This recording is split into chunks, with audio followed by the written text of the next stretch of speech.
મિત્રો આજે આપણે જોઈશું વર્તુળનું ક્ષેત્રફળ અને ગોળાનું ઘનફળ।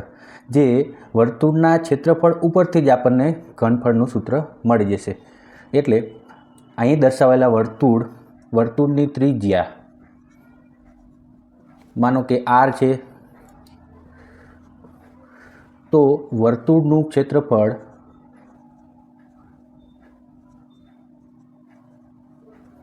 એ આપણને મળશે પાઈ ગુણ્યા ત્રિજ્યાનો વર્ગ બરાબર પાઈ r સ્ક્વેર।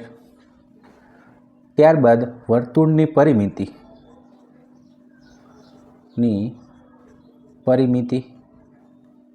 એ આપણને મળશે 2 ગુણ્યા પાઈ ગુણ્યા r એટલે 2 પાઈ r।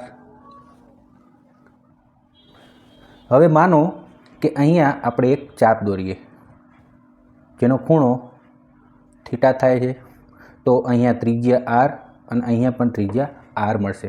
તો આપણને ચાપની કિંમત શોધવા માટેનું સૂત્ર વર્તુળની ચાપનું સૂત્ર આપણને મળશે,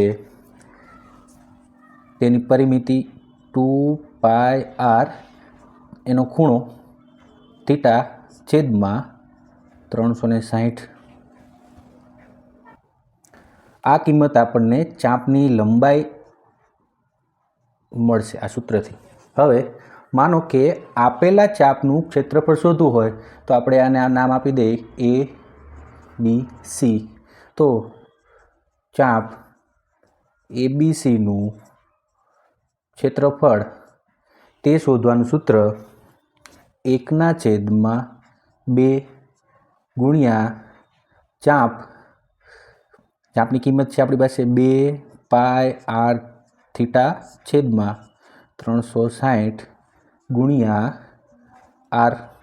તો આના ઉપરથી આપણને મળશે, અંશ અને છેદમાંથી 2 ઉડી જશે, તો આપણને છેલ્લું સૂત્ર મળશે પાઈ rનો વર્ગ થીટા છેદમાં 360। આપણને આપેલી ચાપનું ક્ષેત્રફળનું સૂત્ર આ છે।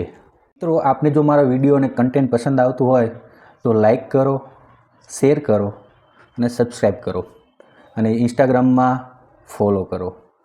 આ વિડીયો લાસ્ટ સુધી જોજો। આપણે હવે ગોળાનું ઘનફળ શોધીશું। હવે વર્તુળને ઠોસ આકાર આપી દીધો એટલા માટે તે ગોળાના રૂપમાં મળી જશે, તો આપણે ગોળાની ત્રિજ્યા r લેશું। તો ગોળાનું ઘનફળનું સૂત્ર આપણને મળશે 4/3 પાઈ rનો ઘન। ત્યારબાદ ગોળાનું કુલ પૃષ્ઠફળ જે આપણને મળશે 4 પાઈ rનો વર્ગ। આ છે ઘનફળનું સૂત્ર અને ગોળાના કુલ પૃષ્ઠફળનું સૂત્ર। આના આધારે આપણે આગળના દાખલા ગણીશું।